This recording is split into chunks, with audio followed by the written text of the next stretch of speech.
when it comes to songs, there's always a story behind it, and there's nothing like a song that every single person thought was written for Elvis Presley. But that particular song, Always on My Mind, sorry, this particular song, Always on My Mind, was not wrote for Elvis Presley. In fact, the songwriter of this song, who got help to write it as well from his co writers, actually wrote Suspicious Minds for Elvis Presley. We're all familiar with that because he was going through a lot of marital problems at the time.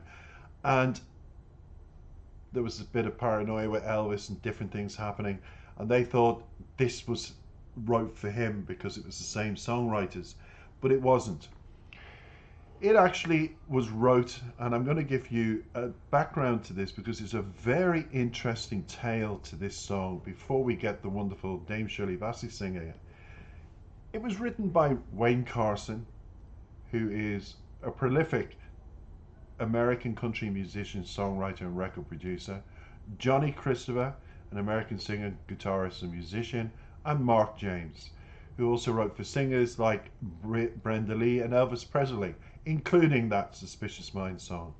Now, it was first recorded by Brenda Lee, and her version went to number 45 in the US country chart with the song in 1972. Now, since then, over 300 performers, and I'm talking about hundreds more besides that we don't know of, have gone on to record the song and make it their own in their own way.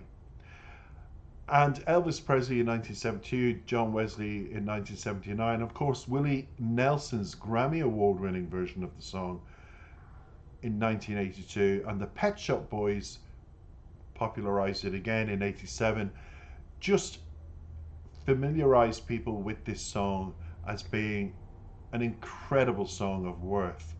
But it's only when you get the background and composition, and I need to just touch on it. Always on My Mind did not see completion until late 71.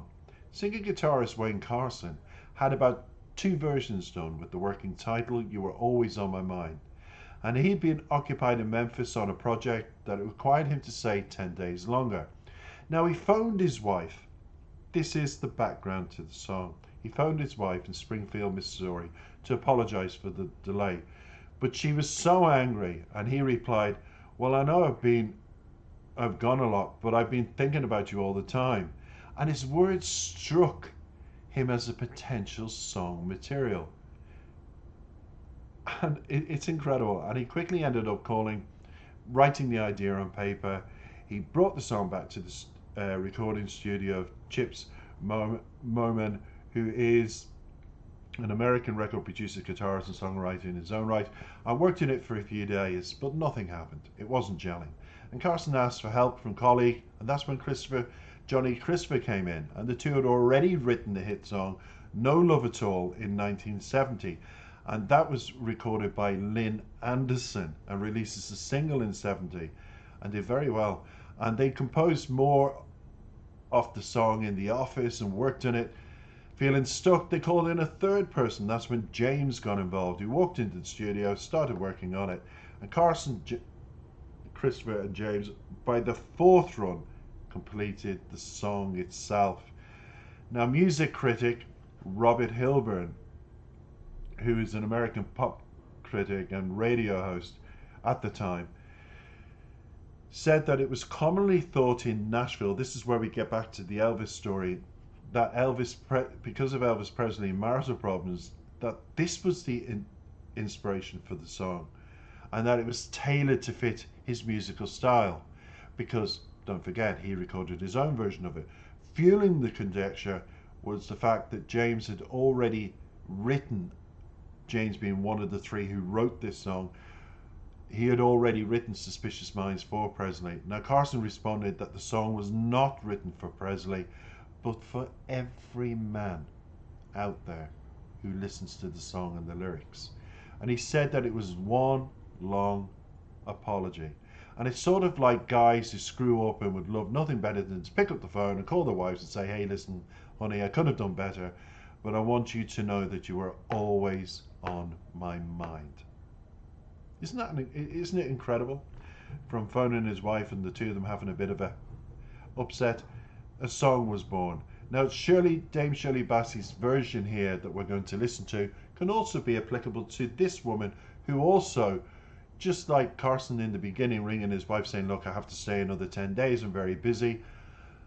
Maybe Shirley was in the same position with her husband saying, look, I'm on tour, I have to do another couple of dates, I have to do this, but you're always on my mind. And because a lot of women, even though it was written for men, and I don't come across too many songs that people say this was wrote for men in my research, but this was. But it's wonderful that Shirley's turned it around, that it also is applicable for women. So we have, in today's wonderful neutral society, we have Always on My Mind, sung by Shirley Bassey, and giving her interpretation to it. Let's listen. I have, as always, the lyrics in front of me, and we shall savour the lyrics as well. Take it away, Shirley Bassey.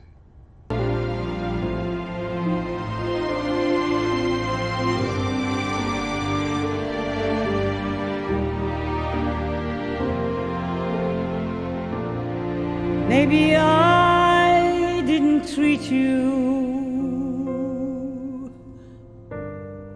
quite as good as I should have.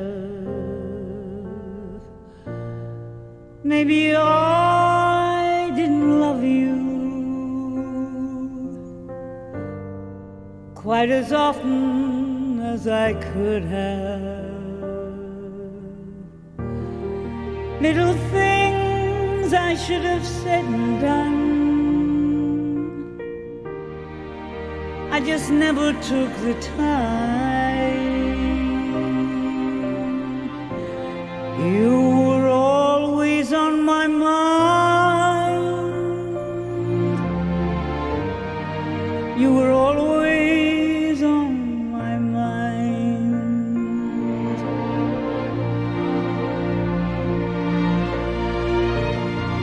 Maybe I didn't hold you all those lonely, lonely times, and I guess I never told you I'm so happy that you're mine. If I made you feel second best, I'm so sorry I was blind. You were always on my mind. You were always on my mind.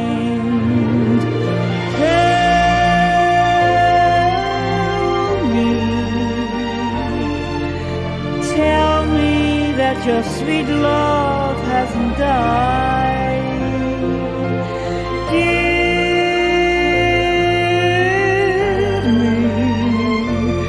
Give me one more chance to keep you satisfied,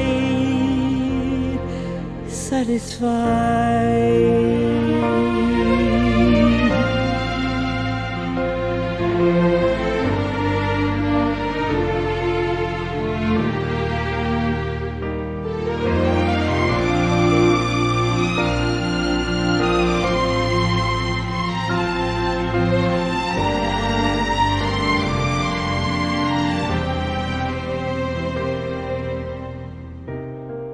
Little things I should have said and done,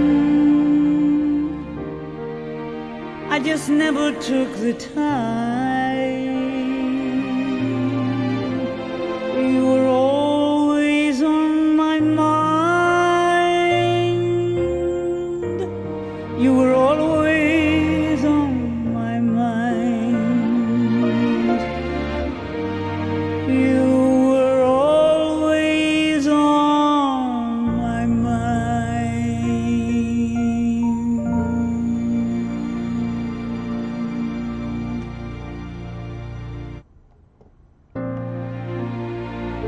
Sorry that jumped back to the beginning, but this is live and that's what it does. And anyway, we've got a beautiful picture now to carry us through of Shirley, Dame Shirley Bassey.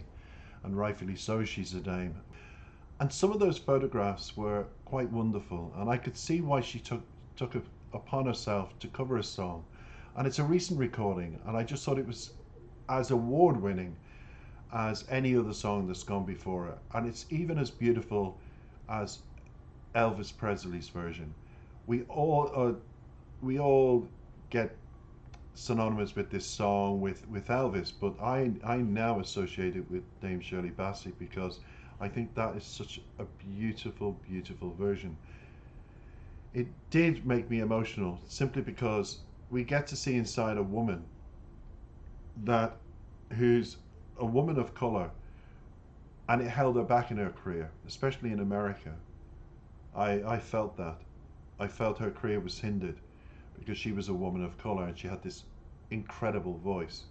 And then when you have a white woman who is Barbara Streisand, you've already ticked that box in America. So even though she had warm receptions and she was interviewed a few times in America, she never quite, I felt, became the darling of America that she ought to have been.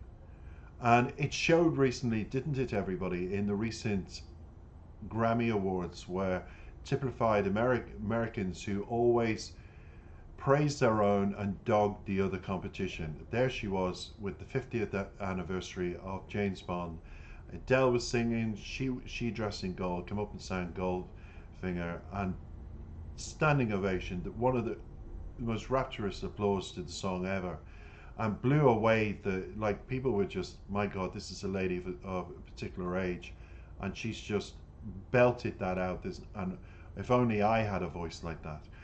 But that wasn't shown, and that particular, because I felt the Grammys knew it would be the most viewed video on YouTube ever from a singer, and they didn't want that. The Grammys is American, it's held in America, an English woman comes along. Why wouldn't they have made a proper version of her singing Goldfinger and have it out on YouTube and all the social platforms and promoted it? But they didn't. And I felt it's always been a part of Shirley's continuous hiccup, let's call it. But she's gotten over it. She is Dame Shirley Bassey. She is now, it's particularly in Germany, they absolutely adore this woman. And there we get to see an insight of Shirley's upbringing, background, and personal photographs. And we shared moments with her there, and I think that's why I particularly love this video. And I'm sure when she was singing, when she was performing, she had to spend long periods away from the family. She also had the upset of the death of her daughter. And to have your only daughter die must have been horrendous for her. Then we had Shirley with her sister claiming she always forgot about me, the scorned sibling. And I remember News of the World and papers getting a hold of that story, and they had this tragic looking photograph of her sister sitting in a council flat, and I'm thinking, and what? Shirley went on to develop her own career. It's not that she forgot about you, it's just that she has a life, and this is the life she's created for herself. And we see it with Mariah Carey, don't we? Mariah Carey had to put up with her sister saying, oh, it's, look at me, I'm in this position, Mariah's worth hundreds of millions and she doesn't share her wealth with me. There is a saying, we're not here to wipe that part of the area behind here for you, siblings, go out and do what we've done. But it continues in the music business. And I'll finish by saying this. I was going to analyze the lyrics, but I've been so moved by just looking at the wonderful photographs there and images of a legend that will continue in my heart to always be a legend. I adore you, Dame Shirley Bassey, I really do. And for long enough your videos were blocked to my channel. Now it's like I can show them. So I will react time and time again, and I've made a very special image for this particular video, and I hope all Shirley Bassey fans like it. I hope they comment and tell me their favorite song, and maybe I'll get round to reacting to one of those as well. Let's just finish it with a little bit of ending to the bio that I gave you before and always on my mind because everybody associates it with Elvis. So we're just slipping away from Dame Shirley Bassey for a minute. Elvis Presley did record the song Always on My Mind in 72, a few weeks after his February separation from his wife Priscilla. The song received immense fame and critical appreciation and is considered one of Presley's standout songs of the 70s. And the song, the B-side of the Separate Ways single, which was certified gold by the Recording Industry of America. And it was listed as a double A side, reaching number 16 on the Billboard's Hot Country Singles charts in 72 in the United Kingdom. Always on My Mind was the hit song, while Separate Ways was the B-side, and it was voted the number one song of Elvis Presley's recording career in a poll conducted as recently as 2013 by his fans. But I now go to everybody. This is recorded in 2020, and I looked for a song from Dame Shirley Bassey. And I hope fans don't get offended, but for me, her career, everything she's done, everything she's stood for, will always be in my mind. And I felt this song was appropriate to play because of that. And for me, I think Elvis had his day, and Dame Shirley Bassey, you've sprinkled your gold dust on this in a very special way that I don't think any other artist coming along after 2020 will be able to do. So thank you for the continued music and recordings. Thank you for listening. Take care.